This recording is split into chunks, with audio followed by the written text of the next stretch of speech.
मैं रंजित प्रसाद हूँ। आप देख रहे हैं ट्रांजिशन एलिमेंट्स। रंजित प्रसाद 9123684589 यह मेरा फ़ोन नंबर है। आप कमेंट कर सकते हैं, आप फ़ोन कर सकते हैं, इनके लिए स्वतंत्र है। यह 12वीं कड़ी है मेरे ट्रांजिशन एलिमेंट्स का, और मैं अपने चैनल पर इंग्लिश व्याकरण और ट्रांसलेशन को समझा रहा हूँ, एक के बाद एक कड़ी। यह कड़ी है वॉइस या वाच्य का। वॉइस इंग्लिश का टर्म है, इसको हम हिंदी में वाच्य कहते हैं। यहाँ देखिए, वॉइस अर्थात वाच्य क्रिया का एक रूप है। इसका अर्थ यह है कि आप क्रिया का बहुत सारा फॉर्म पढ़े हैं, जैसे V1 है, V2 है, V3 है, V4 और V5 भी है। तो किंतु यह क्रिया का एक रूप है। यह V1, V2, V3, 4 और 5 के लिए बोला नहीं गया। यह बोला जा रहा है कि क्रिया को लिखने का, क्रिया को प्रेजेंट करने का एक रूप है, माने क्रिया का प्रस्तुतिकरण करने का एक रूप है। तो वॉइस क्रिया के प्रस्तुतिकरण का एक रूप है, और इसमें सहायक क्रिया, माने वॉइस में सहायक क्रिया और मुख्य क्रिया दोनों वाक्य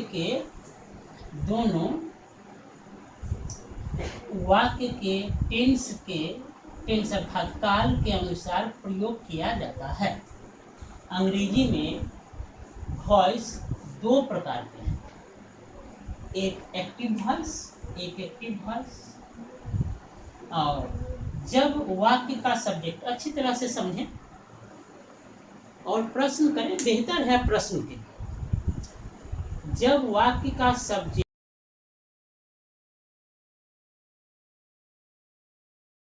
क्रिया को करने वाला, वाक्य का सब्जेक्ट अर्थात क्रिया को करने वाला अर्थात डूअर होता है। इसका क्या अर्थ है? इसका अर्थ यह है कि जैसे आपके पास में एक सब्जेक्ट, एक सेंटेंस है। इस सेंटेंस में आप वर्ब को देखिए और यह देखिए कि वर्ब जो है उस वर्ब को कौन कर रहा है। जैसे मैं आम खाता हूँ, तो खाने का काम कौन कर रहा है? खाने का काम जो कर रहा है वह क्रिया का सब्जेक्ट है। तो जब वाक्य का सब्जेक्ट क्रिया को करने वाला होता है, वैसे वाक्य को एक्टिव वॉइस कहते हैं। यहाँ एक उदाहरण से है कि I read a book. I read a book, इसका हिंदी में कहेंगे मैं एक किताब पढ़ता हूँ। अब यहाँ पर मैं और आई, ये जो है मैं किताब पढ़ता हूँ में, देखिए कि काम को कौन कर रहा है, पढ़ने का काम कौन कर रहा है? मैं, इसलिए मैं सब्जेक्ट हुआ। तो जब हम वाक्य की शुरुआत सब्जेक्ट से करते हैं, किसके सब्जेक्ट से करते हैं? क्रिया के सब्जेक्ट से करते हैं, वैसे वाक्य को एक्टिव वॉइस कहते हैं। कोई परेशानी है, समझने में परेशानी हो रही है, आप कमेंट कीजिए, कमेंट कीजिए, प्रश्न कीजिए, फोन कर लीजिए, कोई दिक्कत नहीं है ना। पैसिव वॉइस, जब वाक्य का सब्जेक्ट, देखिए अच्छी तरह से समझिए, जब वाक्य का सब्जेक्ट क्रिया का ऑब्जेक्ट होता है, मतलब एक वाक्य ऐसा आप लिख रहे हैं जिस वाक्य में जो वर्ब है, जो क्रिया है, वह क्रिया का जो ऑब्जेक्ट है उसी को आप सब्जेक्ट के रूप में लिख रहे हैं, यह आपका पैसिव वॉइस है। जैसे मैं पैसिव वॉइस इसी का, ये आई रीड ए बुक को मैं लिखा हूँ, तो आई रीड ए बुक में यह सब्जेक्ट है, यह सब्जेक्ट है और ये ऑब्जेक्ट है, ये ऑब्जेक्ट। फिर इस ऑब्जेक्ट से हमने लिखा, तो इस ऑब्जेक्ट से लिखा जबकि, तो a book is read by me, और इसको हिंदी में पढ़ेंगे मेरे द्वारा एक किताब पढ़ी जाती है।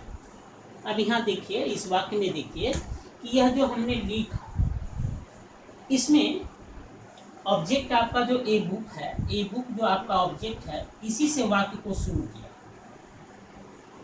इसीलिए इसको पैसिव वॉइस कहते हैं। जो क्रिया है, क्रिया के ऑब्जेक्ट से वाक्य को आप शुरू कर रहे हैं, इसलिए इसे पैसिव वॉइस कहते हैं।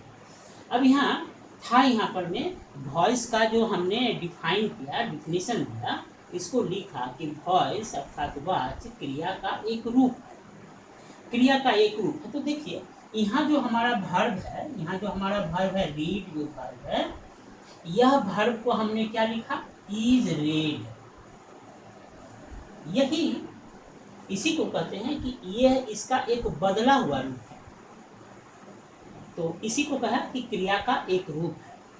अच्छा, तो a book is read by me, यह वाक्य जो कि है पैसिव वॉइस में है। क्यों है यह, आप अच्छी तरह से समझते हैं आप क्यों है, क्योंकि यह जो वाक्य है यह क्रिया के ऑब्जेक्ट से शुरू हुआ है। अच्छा, अब हम देखते हैं कि जब एक्टिव वॉइस से काम चल जा रहा हो तो पैसिव वॉइस करने की क्या ज़रूरत है। अर्थात जब आप टेंस के फॉर्मेट से, टेंस का हमारा इतना सारा वीडियो है, 12-11 वीडियो है, उसको आप देखिए अच्छी तरह से।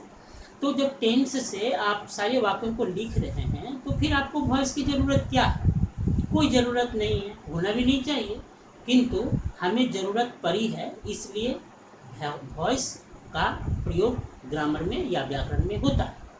तो क्यों ज़रूरत पड़ी है, तो लिखा यहाँ पर वॉइस क्यों जरूरी है।